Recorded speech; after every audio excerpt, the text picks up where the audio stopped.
দুনিয়ার সব ঝামেলার থেকে মুক্ত করে আজকের এই মাহফিলের ময়দানে এসে বসার তৌফিক দান করেছেন।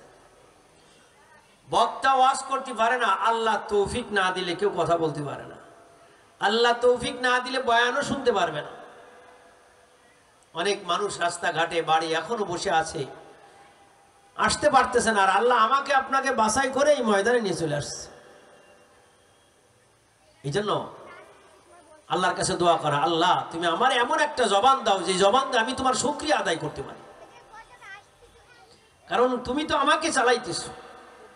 আমরা প্রত্যেক দিন যে নিঃশ্বাস আমরা ভিতরে নিয়ে আবার বাইর করে দেয়, এটা কে করায় বলেন? আর একটু জোরে বলেন। প্রত্যেক দিন 16,500 টাকার অক্সিজেন আমরা ব্যবহার করি। প্রত্যেক দিন 16,500 টাকার অক্সিজেন আমরা ব্যবহার করি। এই টাকা যদি আল্লাহ তাআলার ব্যাংকে জমা করতে হতো তো কত আমি নিঃশ্বাস নেব না, পলিথিন দিয়ে মুখ বাঁধতে রাখবো, তাই না? কারণ আমার দরকার নেই, অত টাকা পাবো কোন জায়গায়? আর কত পানি আমরা প্রত্যেক দিন পান করতেছি। যদি বলা হতো আল্লাহ এক লিটারের পানি, 1 লিটার পানি আল্লাহর খাজানায় 20 টাকা করে জমা করতে হবে। কয় টাকা করে? 20 টাকা। আমরা পদ্মা সেতু পার হই, একটা প্রাইভেট নিয়ে গেলে কত দিতে হয়? 500 টাকা তাকে দিতে হয়। তো আল্লাহর দেওয়া কত রাস্তা আমরা ব্যবহার করতেছি। আল্লাহ যদি বলতো প্রত্যেক কিলোমিটারে আমারে 200 টাকা করে দিবা, মোটে 500 টাকা করে, 200 টাকা আমরা দিতে পারতাম? এই জন্য তো আল্লাহ বলেন লাইন শাকারতুম লাযীদান্নাকুম ওয়া লাইন কাফারতুম ইন্না আযাবী লাশাদীদ। বান্দা যদি আমার নিয়ামত পায়, শুকরিয়া আদায় করে, আমি আল্লাহ তার নিয়ামতকে বাড়ায় দেয়। আর বান্দা যদি আমার নিয়ামত পায়, শুকরিয়া আদায় না করে, আমি আল্লাহ তার নিয়ামতকে ছিনায় নাই।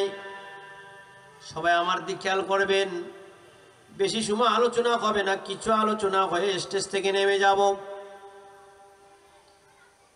সমস্ত ক্ষমতার মালিকরা জোরে বলেন, আর একটু জোরে বলতে হবে আল্লাহ। না, আমাদের বিশ্বাস হয় না আল্লাহ। আমাদের মনে হয় নতুন করে আর একটা খোদা মনে হয় আমাদের জন্মাইছে। যশোর থেকে গাড়ি ভাড়া করে মাগুরার কালী পূজায় যাচ্ছে, কথা কয় না গান? এই না কলি হবে না। মুসলমানের বাচ্চা পূজা খোলাই যায়, আবার আল্লাহর সাথে আর একজনকে শরীক করতেছে, কথা কয় না ঠিক কিনা? এক সাহাবী নবীর কাছে আসে, বলে আর রাসূলুল্লাহ আমাকে এমন একটা আমল দেন যাতে আমার অভাব দূর হয়ে যায়, আমার দিলটা শান্ত হয়ে যায়। কয়টা কাজ হবে? 2টো কাজ। কয়টা জোরে বলেন? 1 নম্বর আমার অভাব দূর হয়ে যায়, 2 নম্বর আমার দিলটা যেন শান্ত হয়ে যায়। যারা সামনে বসে আছেন তারা একটু হা হু করবেন, তারা একটু কথা বলবেন, একটু নাড়াচাড়া দিবেন। আমারে দেখে আপনাদের পছন্দ হবে না, কিছু তো পছন্দ না হলে এই নিয়ে কিছু সময় আপনাদের ঘর সংসার করতে হবে। কারণ এর পরে বড় বক্তা আছে, সে সময় কথা বলেন, কিছু সময় কথা না বললে বলো কথা বের হয় না। কথা বলার মালিক কিরা জোরে বলেন আল্লাহ।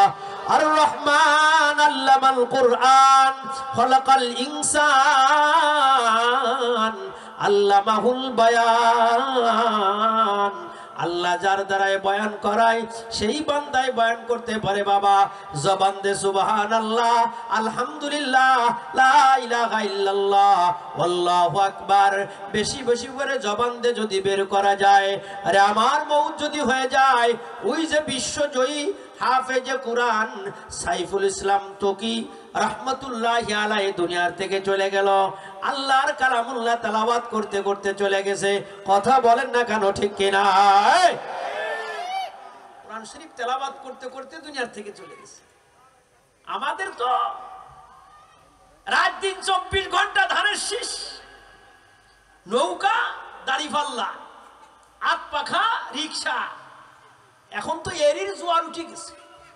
চার দোকানে, বাড়ি গাড়ি, সব জায়গায় পচা রাজনীতি নিয়ে আলোচনা চলে। সুবহানাল্লাহ, আলহামদুলিল্লাহ কওয়া যায় না।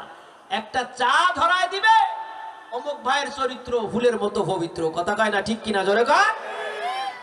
এই যে সুবহানাল্লাহ কওয়াচ্ছি আর আলহামদুলিল্লাহ কওয়াচ্ছি, মনে হয় যেন জবান দিয়ে বেরোইতেছে না। নবীজির সাহাবী বলেন, আমার একটা আমল দেন, যে আমলে আমার অভাব দূর হয়, দিলটা শান্ত হয়ে যায়। এই যশোরের ভাইজান আমার, গতকালকেও বলেছি, আজকেও বলতেছি, আগামীকালকেও বলবো, কলিজার টুকরাগুলো আমার, আমাদের ঈমান যত সময় মজবুত না হবে, পরিষ্কার না